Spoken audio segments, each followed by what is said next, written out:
Hello everyone, I am Dr. Hulas Tunde and today we are going to talk about the numericals on the Johnson's rules. So this comes under the project management and operations research, and so let's start. So types of sequencing problems are there are 4 types of sequencing problems which we have already discussed in previous lecture, and today we are going to solve a problem related to the n jobs to 2 machines. Means in this type of problem, 2 work centers are there and every job has to pass through both the work centers. This type of sequencing problem is solved by the using Johnson's methods. So let us consider ai is the processing time of ith job on machine 1 and bi is the processing time of ith job on machine 2. मतलब ये हुआ यहाँ पर कि basically दो से अधिक job हो सकते हैं, लेकिन मशीन दो ही रहेंगे, जैसे कि एक्स और वाई, और हर एक जॉब को दोनों मशीन में क्या है प्रोसेसिंग होना ज़रूरी है. सपोज़ फर्स्ट जॉब है वो एक्स में प्रोसेस होगा, उसके बाद वो वाई में प्रोसेस होगा. सेकंड जॉब भी पहले एक्स में प्रोसेस होगा, फिर वो वाई में प्रोसेस होगा.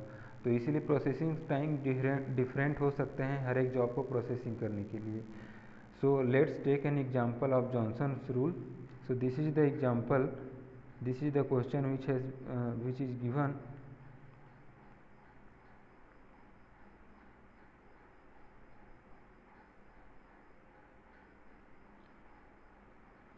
So this is the question. So in this question processing times of each job on 2 machines are given in hours. Means hours में दिया हुआ है. तो ये 5 जॉब्स हैं, 1 2 3 4 5, और ये मशीन 1 है और ये मशीन 2 है. तो इन दोनों में क्या है कि ये जो भी दिया हुआ है ये प्रोसेसिंग टाइम दिया हुआ है.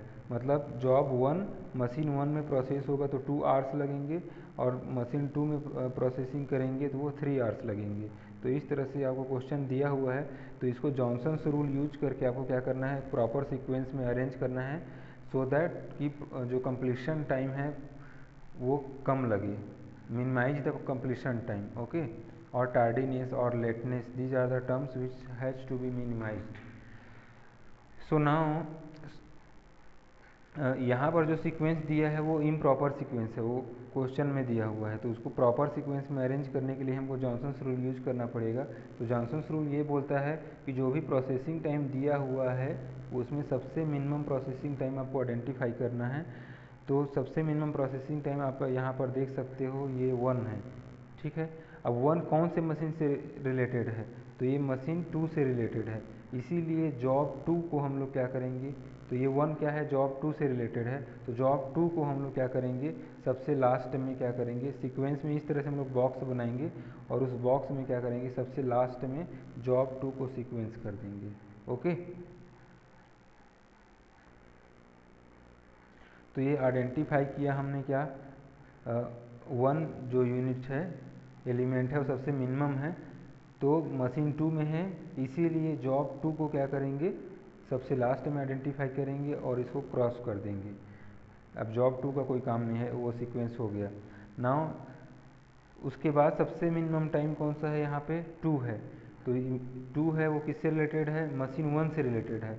तो इसीलिए जॉब 1 को हम लोग क्या करेंगे, सबसे स्टार्टिंग में हम क्या करेंगे, सीक्वेंस करेंगे. अब इसको भी हम लोग कट कर देंगे. सिमिलरली क्या करेंगे, नेक्स्ट सबसे मिनिमम टाइम कौन सा है, 4 है यहाँ पे. तो 4 किससे रिलेटेड है, मशीन 1 से रिलेटेड है. तो इसीलिए जॉब 3 को सेकंड पोजीशन में हम लोग क्या करेंगे, प्लेस करेंगे. उसके बाद इसको भी कट कर देंगे. नेक्स्ट अब हमारे पास इतना एलिमेंट बचा है, इसमें सबसे मिनिमम क्या है, 7 है. तो 7 क्या है, मशीन 2 से रिलेटेड है, इसीलिए ये 2 के पहले क्या करेंगे, जो लास्ट जॉब है उससे पहले क्या करेंगे, जॉब 5 को क्या करेंगे, हम लोग यहाँ पर प्लेस कर देंगे.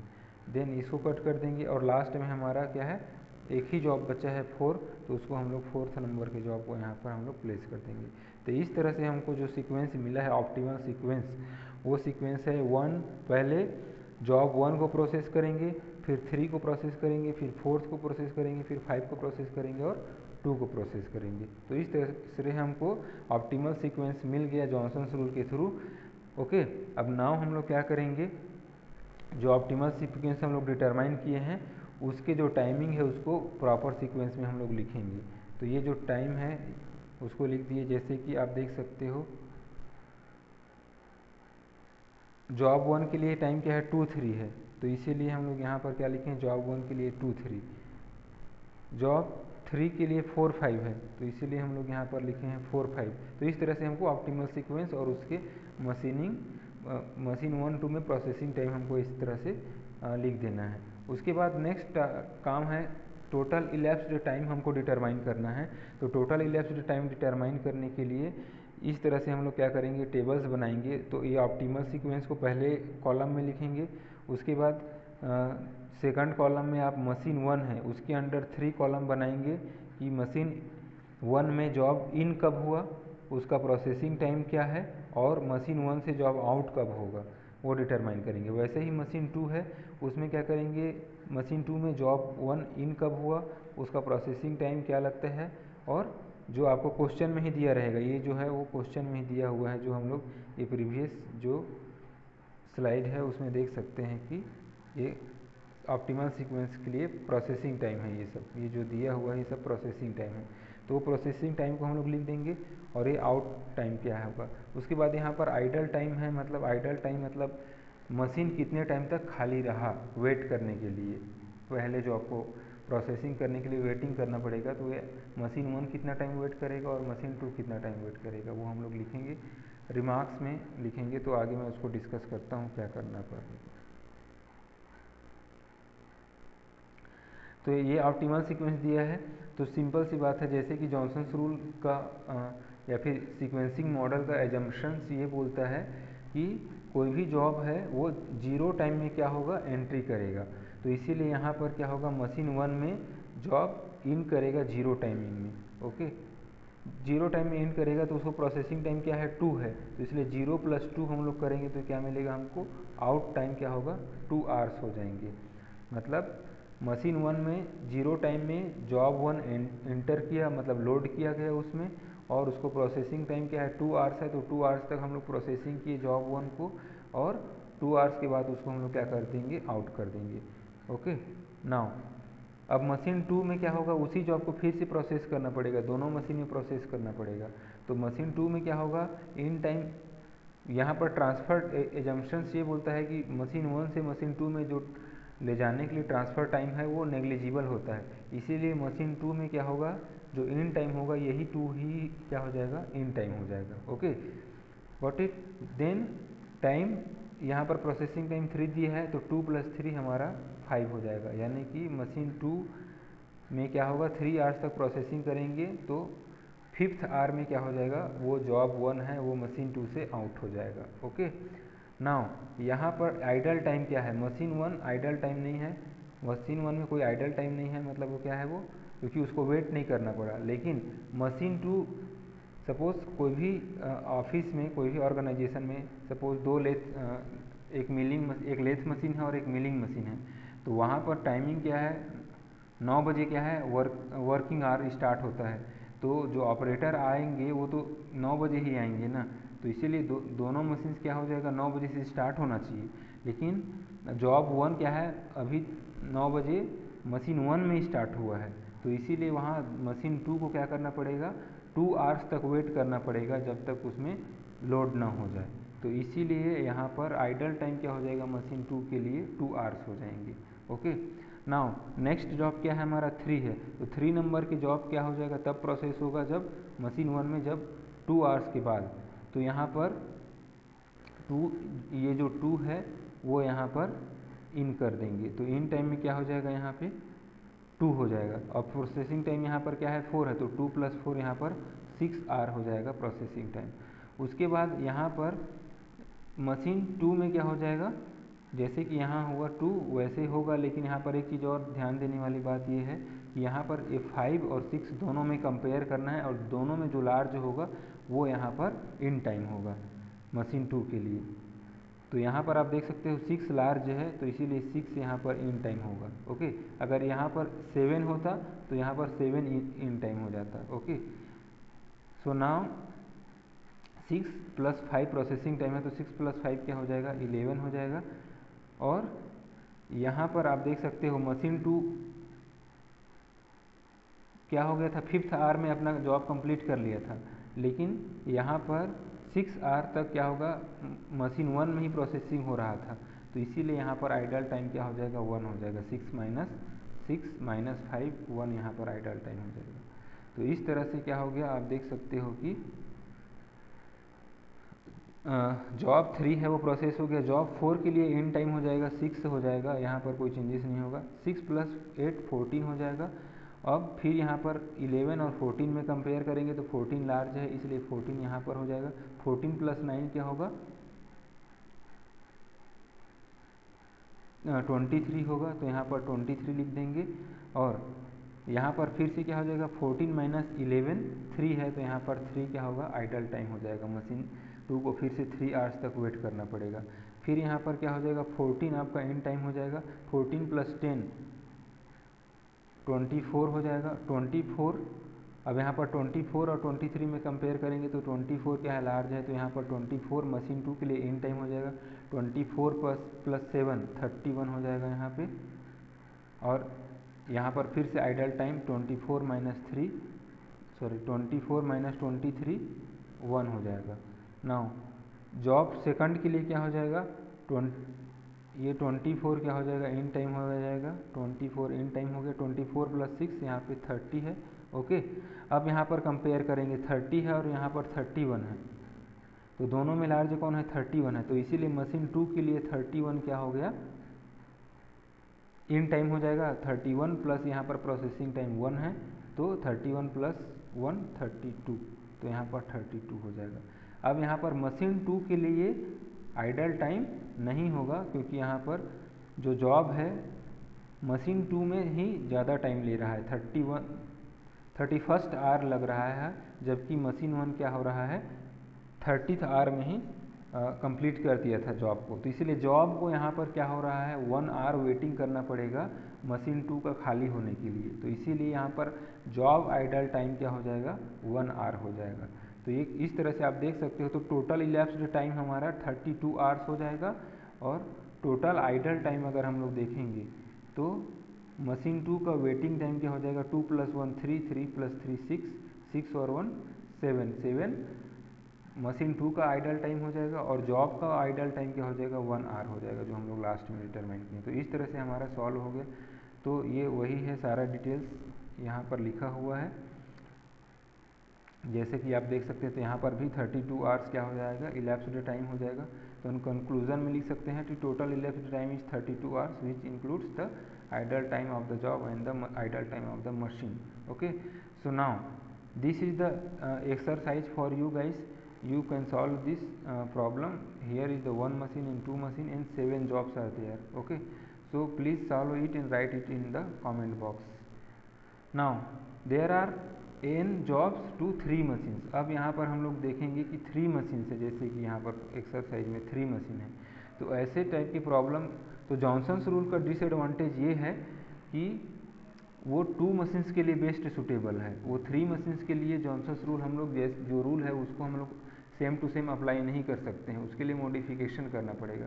तो सिमिलरली यहाँ पर क्या हो जाएगा, 3 मशीन्स होंगे और 3 मशीन्स को पास आउट होना जो बहुत ज़रूरी है। ओके, तो यहाँ पर सपोज 3 मशीन्स क्या है, AI है प्रोसेसिंग टाइम मशीन 1 के लिए, BI है प्रोसेसिंग टाइम 2 के लिए, CI है क्या प्रोसेसिंग टाइम 3 के लिए। तो ऐसे प्रॉब्लम को जॉनसन्स रूल अप्लाई करेंगे, लेकिन इसके लिए रूल थोड़ा डिफरेंट होता है। इस 3 मशीन प्रॉब्लम को 2 मशीन प्रॉब्लम में कन्वर्ट करना पड़ेगा, उसके बाद ही हम इसको सॉल्व कर सकते हैं। तो इस तरह से आपका processing times of each job on 2 machines are given in minutes.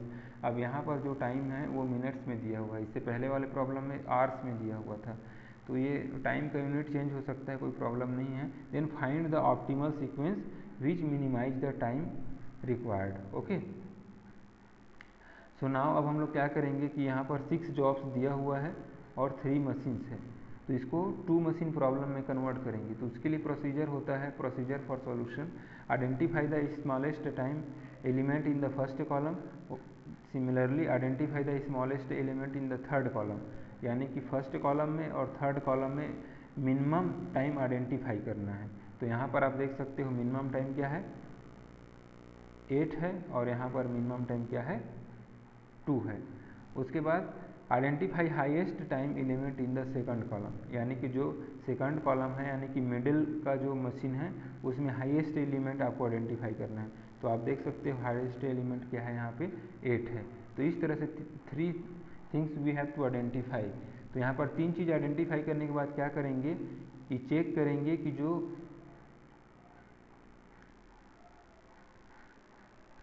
Minimum time on machine 1 should be greater than और इक्वल्स टू मैक्सिमम टाइम, तभी हम इसको क्या है 2 मशीन प्रॉब्लम में कन्वर्ट कर सकते हैं। या फिर मिनिमम टाइम ऑन मशीन 3 यानी कि CI, यानी कि मशीन 3 में मिनिमम टाइम जो 8 है वो क्या होना चाहिए इक्वल्स टू होना चाहिए मैक्सिमम टाइम ऑफ 2, या फिर दोनों होना चाहिए, A और B दोनों का क्या होना चाहिए मिनिमम टाइम 2 होगा। तब हम लोग क्या करेंगे कि एक hypothetical machine G find out करेंगे। तो यहाँ पर क्या करें हैं 2 8 8 हमको क्या हो गया मिनिमम टाइम फाइंड आउट हो गया। तो आप देख सकते हो कि यहाँ पर मैक्सिमम जो है BI है वो क्या है मिनिमम CI के इक्वल्स टू है, क्योंकि दोनों में 8 8 है। तो एक कंडीशन सेटिस्फाई हो रहा है, इसका मतलब ये है कि इस जो 3 मशीन प्रॉब्लम है उसको 2 मशीन प्रॉब्लम में हम लोग क्या कर देंगे कन्वर्ट कर सकते हैं। तो उसके लिए एक हाइपोथेटिकल मशीन G हम लोग क्या करेंगे आइडेंटिफाई करेंगे, जिसमें AI प्लस BI यानी कि जो भी प्रोसेसिंग टाइम मशीन 1 के लिए है उसको मशीन 2 के प्रोसेसिंग टाइम से ऐड कर देंगे, और एक दूसरा मशीन है जिसमें क्या करेंगे BI को लास्ट मशीन से क्या करेंगे उसके प्रोसेसिंग टाइम से ऐड कर देंगे, तो हमको ये मिल जाएगा। तो आप देख सकते हो जॉब 1 2 3 4 5 6 है, ये प्रॉब्लम में दिया हुआ सीक्वेंस है, अभी इसको सीक्वेंस करना बाकी है।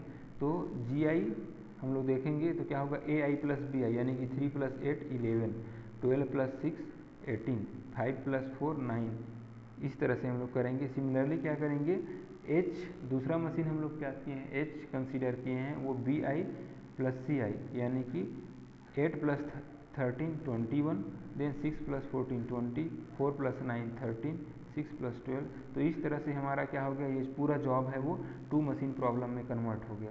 अब इसमें हम लोग क्या कर सकते हैं जॉनसन्स रूल अप्लाई कर सकते हैं और एक प्रॉपर सीक्वेंस आइडेंटिफाई कर लेंगे। ओके, तो let's apply the Johnson's rule. Okay, तो आप देख सकते हो सबसे मिनिमम टाइम क्या है, यहाँ पे सबसे मिनिमम एलिमेंट क्या है, यहाँ पे आप इसमें सबसे मिनिमम एलिमेंट है 8 है। तो 8 किससे रिलेटेड है जॉब 1 से रिलेटेड है, यानी कि फर्स्ट नंबर के जॉब से रिलेटेड है। तो इसीलिए इससे रिलेटेड जो जॉब है जॉब 4 है उसको सबसे पहले पोजीशन में हम लोग क्या करेंगे प्लेस करेंगे। उसके बाद दूसरा मिनिमम टाइम कौन सा है, अभी इसको कट कर देंगे। मिनिमम टाइम क्या है 9 है, तो 9 से रिलेटेड जॉब मशीन 1 से है, तो इसीलिए जो 3 है उसको सेकंड नंबर पोजीशन करेंगे। ओके, देन इसको भी कट कर देंगे। अब नेक्स्ट मिनिमम क्या है 11 है, या यहाँ पर भी 11 है। तो ये 11 क्या है मशीन 1 से रिलेटेड है, इसलिए जॉब 1 को क्या करेंगे ये first second and third number में प्लेस करेंगे। ओके, उसके बाद जो 11 है दूसरा 11 है वो क्या है मशीन 2 से रिलेटेड है, तो इसीलिए जॉब 5 को हम लोग क्या करेंगे सबसे लास्ट में प्लेस करेंगे। उसके बाद ये दोनों को कट कर देंगे। अब आप देख सकते हो कि यहाँ पर सबसे मिनिमम कौन सा है ये 12 है, तो 12 क्या है मशीन 1 से रिलेटेड है, इसलिए जॉब नंबर 6 को क्या करेंगे ये 1 थर्ड के बाद 4th नंबर में प्लेस कर देंगे। उसके बाद एक ही जॉब बचा है जो सेकंड जॉब है, तो इसको यहाँ पर हम लोग प्लेस कर देंगे। So this is our optimal sequence. तो यहाँ पर जो सीक्वेंस आपको मिला है वो क्या है पहले 4th नंबर के जॉब को प्रोसेस करेंगे, फिर 3rd नंबर, फिर फर्स्ट नंबर, फिर 6, फिर सेकंड नंबर, फिर 5th नंबर के जॉब को प्रोसेस करेंगे। तो यहाँ पर जो 2 मशीन प्रॉब्लम में कन्वर्ट करने का रूल है वो सिर्फ ऑप्टिमल सीक्वेंस आइडेंटिफाई करने के लिए ही हम क्या करेंगे इसका यूज करेंगे। अब इलैप्स्ड टाइम आइडेंटिफाई करने के लिए ये इसका अब कोई काम नहीं है। ओके, तो हमको ऑप्टिमल सीक्वेंस से मिल गया 4 3rd 1 then 6 second and 5th number. अब जो प्रॉब्लम में दिया हुआ है मशीन 1 मशीन 2 मशीन 3 के लिए क्या टाइमिंग है प्रोसेसिंग टाइम उसको फिर से वापस लिखेंगे। तो आप देख सकते हो 4th नंबर के जॉब के लिए क्या है 2 6 12, तो यहाँ पर 2, 6, 12 हम लिखेंगे। थर्ड नंबर के जॉब के लिए दिया हुआ है 549, तो 549 यहाँ पर थर्ड नंबर के जॉब के लिए। तो ये ऑप्टिमल सीक्वेंस में हम लोग अरेंज कर लेंगे। उसके बाद क्या करेंगे, जैसे कि इससे पहले वाले प्रॉब्लम में हमने सॉल्व किया था, फिर से इलेप्स्ड टाइम डिटरमाइन करेंगे। उसके लिए हम लोग क्या करेंगे, इस तरह से फिर से first column, second column, third column में हम लोग क्या करेंगे, मशीन 1 के लिए in time, processing time, out time. Okay, तो ऑप्टिमल सीक्वेंस जो हम लोग अभी आइडेंटिफाई किए हैं, उसको हम लोग क्या डेवलप किए हैं, उसको हम लोग यहाँ पर लिख लेंगे। और उसके बाद जो प्रोसेसिंग टाइम दिया है उसको ऐसे लिख लेंगे, मशीन 1 के लिए, मशीन 2 के लिए, मशीन 3 के लिए। ओके, ऑप्टिमल सीक्वेंस के ऑर्डर में। अब क्या करेंगे कि जैसे हमको मालूम है कि कोई भी जॉब मशीन 1 में 0 टाइम में एंट्री लेता है, तो 0 लिख देंगे। 0 + 2 क्या हो जाएगा, यहाँ पर आउट टाइम 2 हो जाएगा। मशीन 2 के लिए 2 ही इन टाइम हो जाएगा। 2 + 6 यहाँ पर आउट टाइम 8 मिल जाएगा। ओके, देन यहाँ पर फिर से 8 मशीन 3 के लिए इन टाइम हो जाएगा, तो 8 + 12 यहाँ पर 20 हो जाएगा। ओके, सिमिलरली ये 2 क्या हो जाएगा, मशीन 3 के लिए इन टाइम हो जाएगा, जो कि जैसे ही 2 आवर्स के बाद जो थर्ड नंबर का जॉब है उसको हम लोग क्या करेंगे, यहाँ पर लोड कर सकते हैं। तो 2 + 5 यहाँ पर 7 आ जाएगा। ओके, देन यहाँ पर फिर कंपेयर करना है 8 और 7 में लार्ज कौन है, तो यहाँ पर 8 लार्ज है, इसीलिए ये 8 यहाँ पे आ जाएगा।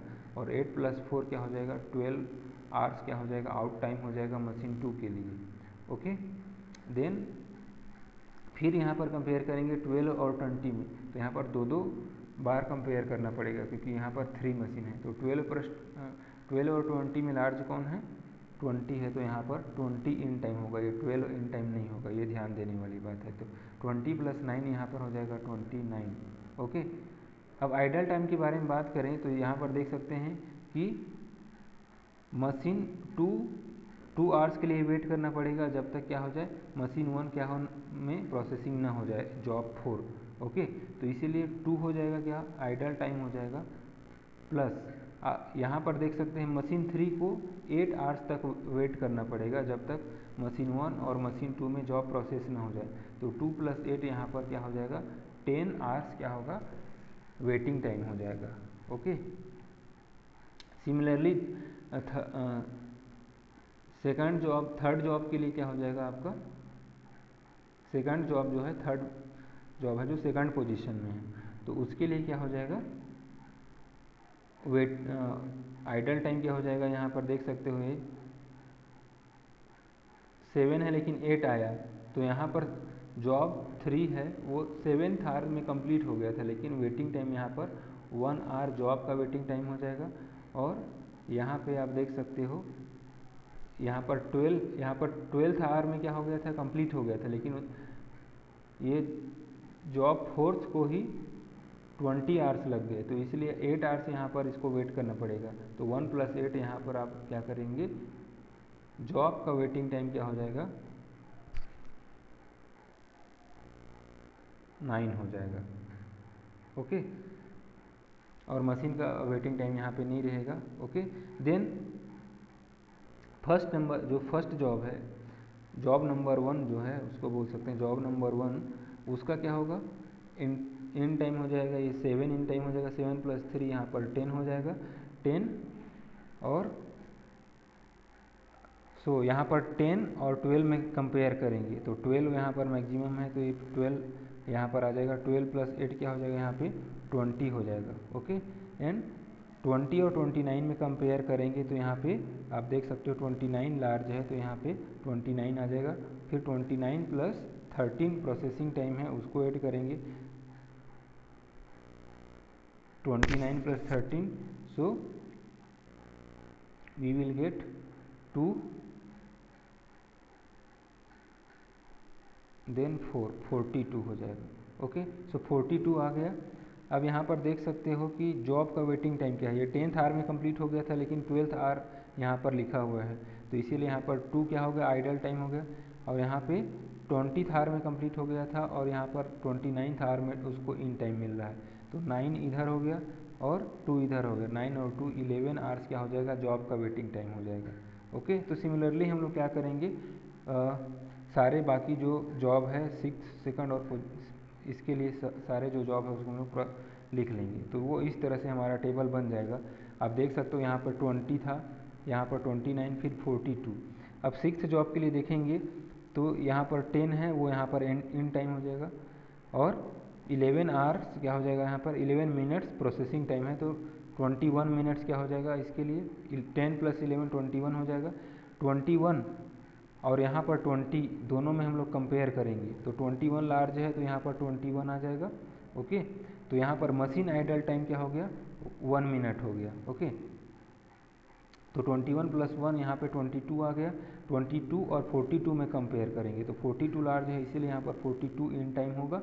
42 + 13 यहाँ पर 55 हो जाएगा। ओके, तो यहाँ पर आप देख सकते हो ये जॉब 6 है वो मशीन 2 में 20 सेकंड आवर में ही कंप्लीट हो गया था, लेकिन मशीन 3 में जाने के लिए उसको 40 सेकंड आवर में वो वहाँ पर गया। तो यहाँ पर वेटिंग टाइम आप देख सकते हो, जॉब का वेटिंग टाइम 20 आवर्स हो गया।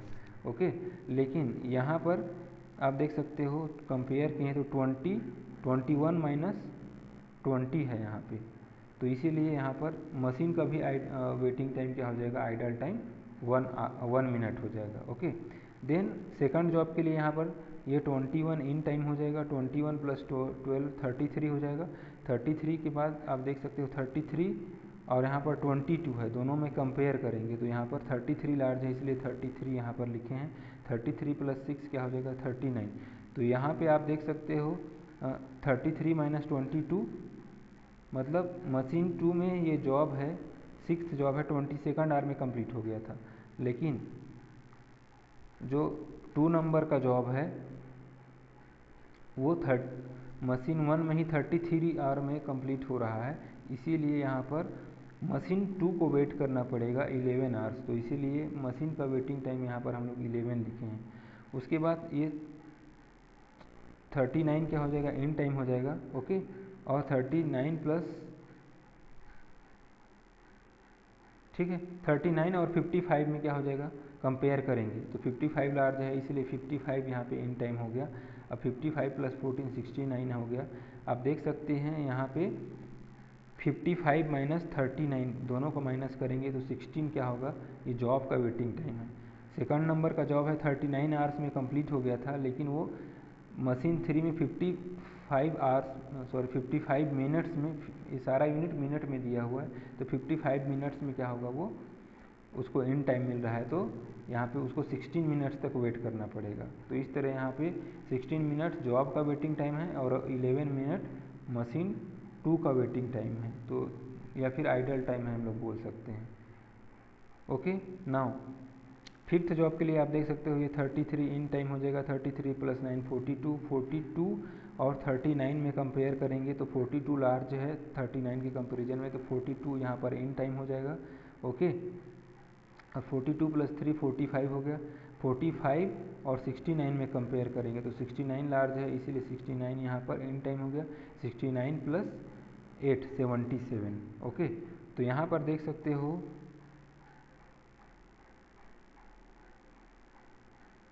39 और 42 - 39 करेंगे तो 3 आएगा, तो मशीन का वेटिंग टाइम क्या हो गया, 3 मिनट्स हो गया। और यहाँ पे 69 + 45 करेंगे तो 14 आ रहा है, यानी कि जॉब 45 मिनट्स में कंप्लीट हो गया था, लेकिन उसको मशीन 3 में एंट्री 69 मिनट में मिला, तो इसीलिए 69 - 45 14 मिनट्स यहाँ पर उसका वेटिंग टाइम हो गया। तो जॉब का आइडल टाइम 14, और तो इस तरह से ये सबको ऐड करेंगे तो जॉब का आइडल टाइम मिल जाएगा, इस तरह से ऐड करेंगे तो मशीन का आइडल टाइम यहाँ पे हम लोग कैलकुलेट कर सकते हैं। तो यहाँ पर टोटल इलेप्स्ड टाइम होगा वो क्या होगा, जो मशीन 3 का है, लास्ट मशीन है, और जो लास्ट जॉब है 5, उस लास्ट जॉब 5 का प्रोसेसिंग टाइम मशीन 3 में जो है वही क्या होगा, इलेप्स्ड टाइम होगा। तो 77 मिनट्स यहाँ पर इलेप्स्ड टाइम होगा इस टेबल से, तो टोटल इलेप्स्ड टाइम क्या हो गया, 77 मिनट्स। तो इस तरह से हम लोग कंक्लूड कर सकते हैं आंसर में। Now this is the exercise 2 for you. Okay, please solve this exercise by using the same procedure which I have explain right now. Okay, तो यहाँ पर भी क्या है, 5 जॉब है और 3 मशीन है, मशीन ए, मशीन बी, मशीन सी, और टाइम का जो यूनिट है वो यहाँ पर